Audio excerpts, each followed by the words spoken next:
Okay, selamat pagi dan salam sejahtera. Benar dengan bulan anti dadah kebangsaan. Jadi untuk peringkat sekolah kita lebih menemukan kepada PPDA. Jadi apa itu PPDA? Jadi PPDA ialah singkatan bagi program pendidikan pencegahan dadah yang telah dilaksanakan di semua sekolah di Malaysia.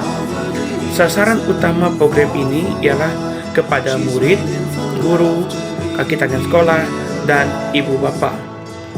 Matlamat PPDA adalah untuk memberi pengetahuan, kemahiran dan keinsafan kepada murid, guru dan kaki tangan sekolah serta ibu bapa akan bahaya dadah agar mereka menjauhinya dan berupaya menentang ancaman dadah dengan meletakkan sasaran sekolah bebas dadah. Jadi satu kejayaan besar dalam program PPDA peringkat sekolah kita ialah laluan PPDA kita yang telah dibina di sekolah kita dan telah mendapat pengiktirafan dari pihak atasan. Jadi laluan, kalau kita pergi ke sekolah kita boleh nampak laluan kita adalah di sepanjang laluan belakang makmal kita, daripada bilik guru, bangunan bilik guru, bangunan pentadbiran, makmal sekolah sehingga ke pusat dewan makan.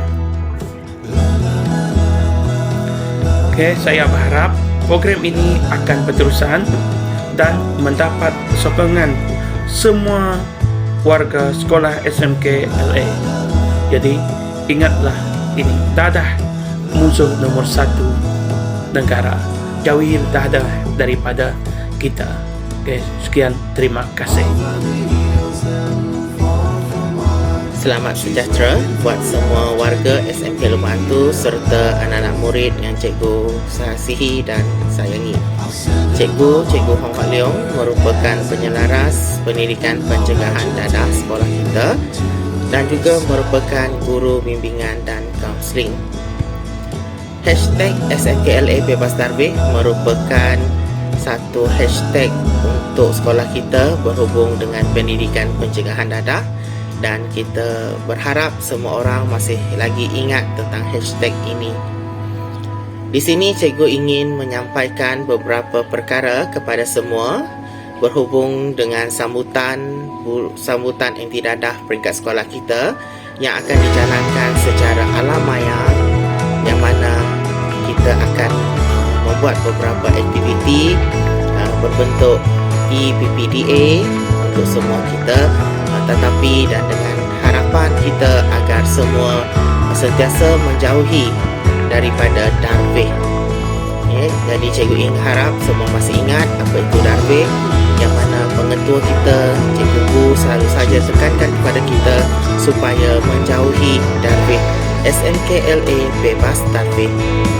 Jadi pada sambutan kali ini ia sesuatu yang unik bagi kita, di mana kita akan membuat sambutan secara alam maya, yang mana kita akan membuat perkongsian menggunakan kaedah aplikasi YouTube bersama dengan semua murid-murid kita, untuk kita tontonkan dan untuk kita hayati mesej-mesej yang ingin disampaikan.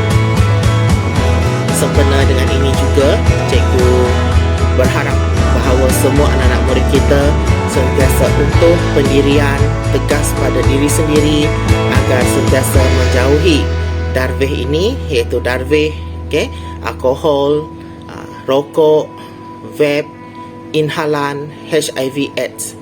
Jauhi semua ini supaya hidup kita sejahtera bersama. Begitu juga agensi anti dadah kebangsaan meletakkan satu hashtag, iaitu hashtag lebih baik cegah. Oleh itu kita memohon kepada semua anak-anak murid kita sentiasa berjaga-jaga terhadap perkara ini supaya tidak mudah terjebak. Sekali terjebak, maka natijahnya amat buruk. Jadi cikgu berharap juga semua ibu bapa bersama-sama membendung perkara ini okey, agar anak-anak kita ini dijaga, dilindungi daripada natijah najis dadah ini. Okey. Jadi semuanya bermula daripada rokok, semuanya bermula daripada alkohol, semuanya bermula dari inhalan. Jadi kita haruslah sama-sama berganding bahu dalam perkara ini. Sekolah telah menjalankan pelbagai aktiviti pencegahan, aktiviti pengembangan dalam aspek pendidikan pencegahan dadah ini. Jadi kita menyeru kepada semua ibu bapa, masyarakat di luar sana dan juga murid itu sebagai individu itu sendiri agar tidak terjebak dengan dadah. Itu saja yang ingin cikgu kongsikan. Sebelum mengundur diri, cikgu ingin mengingatkan kita kembali tentang hashtag SMKLA Bebas Darveh yang mana merupakan tema kepada pendidikan pencegahan dadah sekolah kita. Dengan ini, cikgu mengumumkan, mengharapkan agar semua sama-sama bersama-sama menghayati mesej-mesej yang disampaikan melalui aktiviti secara maya ini, iaitu EPPDA. Nantikan jimik pelancaran ini dan juga beberapa aktiviti yang dijalankan secara alam maya.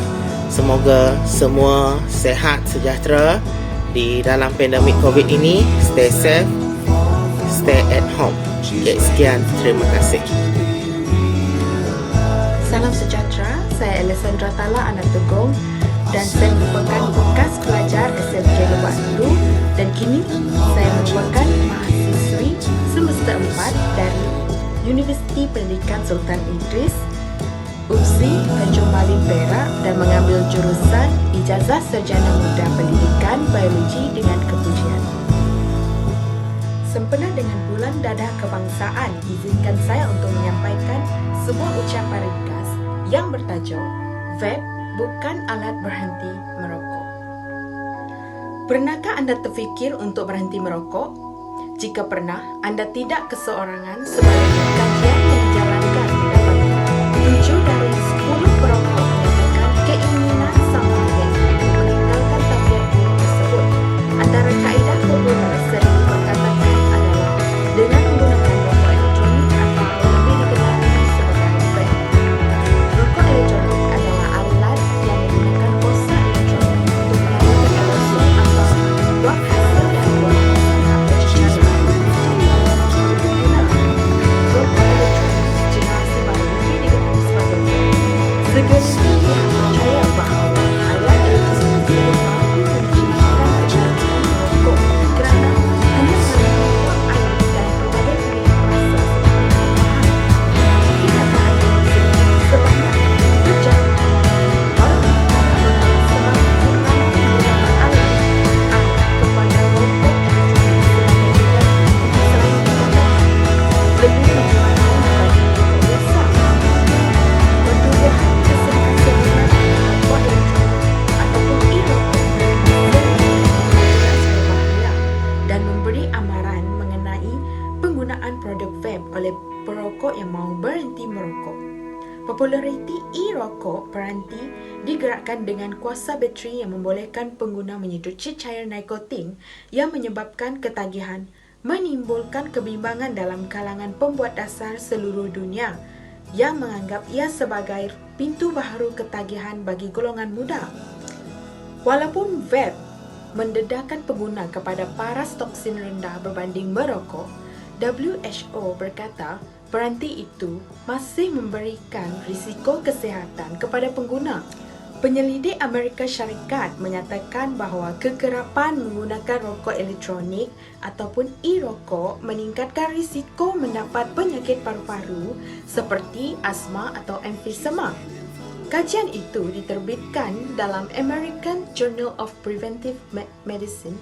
Antara yang pertama menunjukkan potensi bahawa penggunaan e-rokok dalam jangka panjang sering dipromosi sebagai alternatif lebih sihat berbanding tembakau dan cara membantu perokok berhenti merokok. Ia mendapati e-rokok meningkatkan risiko penyakit paru-paru kepada 1/3 berbanding mereka yang tidak pernah merokok atau menggunakan vape.